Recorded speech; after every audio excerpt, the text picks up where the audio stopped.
This is the Panasonic 20-60 kit lens. And kit lenses are almost always universally hated in the photography community for being poorly built and not sharp.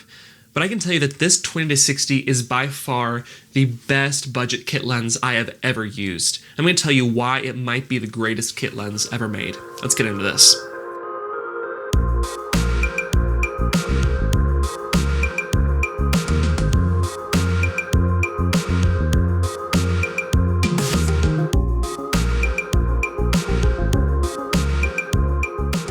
Now, if you aren't familiar with what a kit lens is basically whenever you just get a lens bundled with your camera when you buy it new.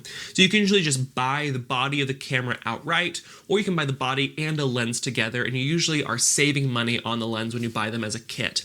And usually the lenses that come in a kit with the camera body are cheap and don't add a lot of money to the set altogether. Now, there are some exceptions to this, like Canon famously sells their 24-105 f4 lens with a lot of their camera bodies, but that usually adds about $1,000 to the price tag. And in the end, you're not really saving a whole lot of money versus buying that lens outright.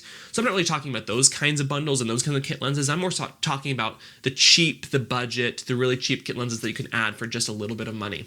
And that's what this lens is. This lens was the lens that was bundled with cameras like the Panasonic S5 and the S5 II, and I think you could get it with the S9, and usually it was only about $100 or maybe $200 more expensive to get this lens bundled with one of those cameras. Now, I will say that I did not actually buy this lens as a bundle with my camera, and instead I bought this lens outright used after the fact because I bought my camera used and I just got them separately, but I still only paid about $200 for this lens, and you can regularly find them between about the $200 and $250 mark. They're really cheap because these lenses came bundled with a lot of sets, a lot of cameras. A lot of people bought them, didn't really need them, and turned around and sold them, so there's a lot on the market and usually can get them for pretty cheap. But there's something really unique about this lens that makes it, I think, far better than almost every other budget kit lens that comes bundled with any other camera. I'm going to go through a couple of those things, a couple of the reasons why this stands out as an amazing kit lens, and tell you why, if you are in the Panasonic system or the L-mount system, you definitely should consider picking one of these up, especially for things like landscape photography or even video work. The first thing that's really special about this lens is its really unique and very practical focal length. Most kit lenses are usually the equivalent of about a 28 to 70 full frame equivalent. If you are on an APS-C camera, it might look like 18 to 55, that kind of range, but typically you're looking at no wider than 28, maybe 24 millimeters at the wide end of your kit lens. What's really unique about this lens is it starts at 20 millimeters, and very few kit lenses start at that wide of an angle. So for example, you could use this lens for things like vlogging. 24 to 28 millimeters I think is getting a little bit tight and a little bit difficult to use to vlog, but 20 millimeters is just wide enough to where if you needed to use it to vlog, you could. Like whenever I shot this video a few weeks ago, I was vlogging with the 20-60 lens. Now, ideally, I would say most vloggers would like something even wider, like a 16 millimeter, but you can get away with doing vlogging with a 20 millimeter lens. Additionally, this can kind of double as a quasi ultra wide lens. Again, you're not quite at that 14, 15, 16 millimeters that would really be considered ultra wide, but getting that additional 4 millimeters on 24 means that if you're in a tight indoor room, you can get more of the space. It means that if you're in a landscape, you can get more of the landscape in front of you. I think it's just much more practical to be able to zoom out to 20 millimeters and allow yourself that little bit of extra reach. You know, we're getting really used to our phones, which have ultra wide lenses, and people love that wide look that really includes the environment. And this is just that advantage over like a 24 or 28 millimeter lens. Now, you are limited to only 60 millimeters in the long range, but that doesn't bother me too much. I mean, if you want to do like sports or something, it might be difficult to do it with 60 millimeters. But if you're mostly doing landscapes or street photography, 60 millimeters should be long enough to get most of your average photos. In the end, I think that the compromise of the 60 millimeters on the far end is worth it to gain those 4 millimeters on the front end. Now, this lens is only f3.5 to 5.6, which is pretty slow, and it's a variable aperture, which isn't ideal. However, I do feel like that is par for the course for 2025 because we're seeing a lot more modern mirrorless lenses get even slower apertures. We're seeing lenses that are f7.1 and f8, and having 3.5 to 5.6, while not impressive, is actually reasonable and can still get you good photos, especially since our modern mirrorless cameras are so good in low light. Having f3.5 on the wide end, I mean, that's even wider than f4, and you shouldn't have trouble getting quality photos with this aperture. And even if you're getting up close, you can still get some level of background blur using this lens. Another quick downside to mention about this lens is it doesn't have any built-in stabilization. Most kit lenses come with that stabilization built in, so it's kind of sad to see that this doesn't have it. However, I think that it's not actually a big deal because since this comes paired with Panasonic bodies, most of those bodies have incredible in-body image stabilization, and I find that I still have no issue getting smooth shots or shooting at long shutter speeds with this lens because the bodies do an incredible job at making up for that lack of stabilization. But back to the positive things about this lens, and I think one of the best things it has going for it is just the overall design and build. It's really small and really light, but big enough to where you could still hold it on your camera, have a little bit of a grip. It does extend a little bit when you zoom out, but the zoom ring feels stiff and smooth and feels high quality, and the overall build of the lens just, while it's plastic, doesn't feel like it's cheap or that it's not built well. It does still feel like a mid-range to low-end professional lens and not like a cheap lens.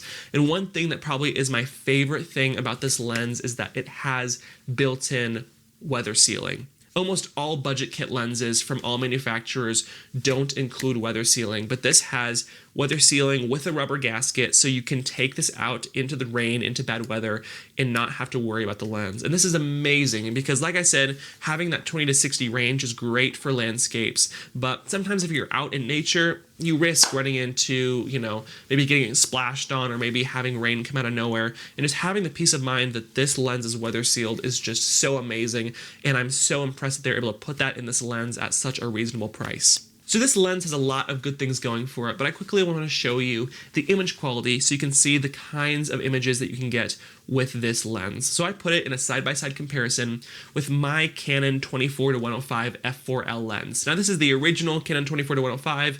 I made a video about it a few months back. I think this will be a good comparison because while that lens was a lot more expensive when it was new and still is about twice the price of this today, it is getting pretty old and pretty long in the tooth, so I want to see how this can compare to a more professional kit lens from 10 or 20 years ago. So let's see the difference. Okay, so both of these images were taken on my Panasonic S5 II. I have one example at 24 megapixels, your basic photo, and another where I use the pixel shift feature in my Panasonic S5 II to get me a 96 megapixel image, so you can really pixel peep the difference in detail between these two lenses. The 20 to 60 is on the left, the 24-105 is on the right, and I tried to get these matched up as evenly as I could. Both of these should be at about 24 millimeters, both of them are at f8. And you'll see that there's some slight differences in the field of view, and that just has to do with the way that both these lenses render their focal length slightly differently. So there's a little bit of inconsistency, but one thing you'll notice, if you can see with the 20 to 60, is that it has a lot less distortion. The 24-105 has some bowing, like the lines look less straight, like on the desk, but on the 20 to 60, that is an advantage it has, that it just seems to handle the distortion better on the 20-60 lens. So this first image, both of these are 24 millimeters at f8. I made sure there's zero sharpening on both of them. Let's zoom in. From 100%, it's hard to see any really reasonable difference, but let's zoom into 300%. At 300%, I would say that there is a slight sharpness advantage on the 24-105. There just seems to be a little bit more crispness in the letters, but this is really tight, and I think that in a realistic scenario, you wouldn't notice a huge difference, but there is a sharpness advantage in that 24-105 lens. One thing to notice, though, is that though there's some sharpness advantage in the 24-105, there does seem to be some more chromatic aberration. There's some green fringing happening on this HDMI logo that seems more subtle in the 20 to 60 image. And keep in mind, you see a lot of kind of color fringing happening in these letters, and I think that has to do with the fact that the Panasonic S5 II doesn't have an anti-aliasing filter. So little details can sometimes have some artifacts, some color artifacts, and I think the fact that the 24-105 is a little bit sharper makes those artifacts a little bit worse. I don't think that has to do with the lens. I think it has to do with the sensor of the camera. But I'd say sharpness advantage to the 24-105, but I would say a slight chromatic aberration advantage in the 20-60. Out of curiosity, let's go somewhere like on the edge. On the edge of the image, similarly, slight sharpness advantage in the 24-105 over the 20-60, but again, not a huge difference. And this is at 300%. At about 100%, I think it's less noticeable. But let's try both of these at 96 megapixels. So if we go to these images and zoom into 100%, this load,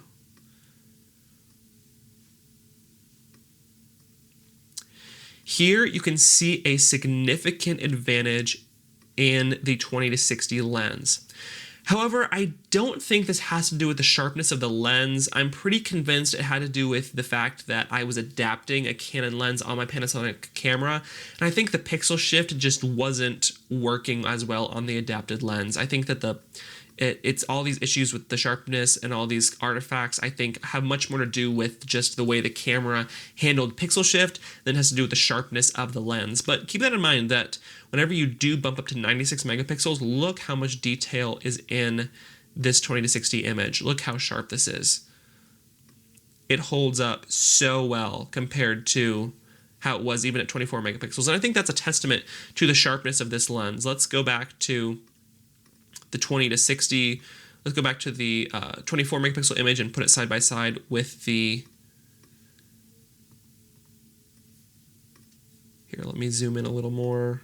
Just look how much more detail is over here on the 96 megapixel image. It is very apparent that you're getting more detail out of a 96 megapixel image, which just shows you that there is enough sharpness in this lens to, even at high megapixels, give you a lot of detail. And I took some photos with the 96 megapixel mode whenever I was in Colorado, and my results looked amazing and they looked super sharp, and I was really proud of them. And I have no complaints about the image quality coming out of this 20-60 lens. No, it's not perfect. You will find sharper lenses out there, but I think for the vast majority of people, it is plenty sharp enough, and it's sharp enough for me. So like I said, the Panasonic 20-60 lens is, I think, just one of the best kit lenses you can find. For a price of under $250, it's hard to go wrong with this lens. If you are using any L-mount camera, I highly encourage you. This is great to have for travel and for landscapes because you get a sharp lens with a great focal range and weather sealing and a good build, and I just think it's hard to go wrong with this lens, and I think it's by far the best budget kit lens out there on the market today. Thank you so much for watching this video. If you have any questions, please let me know in the comments below. Hit that subscribe button for me. I'll see you guys in the next video.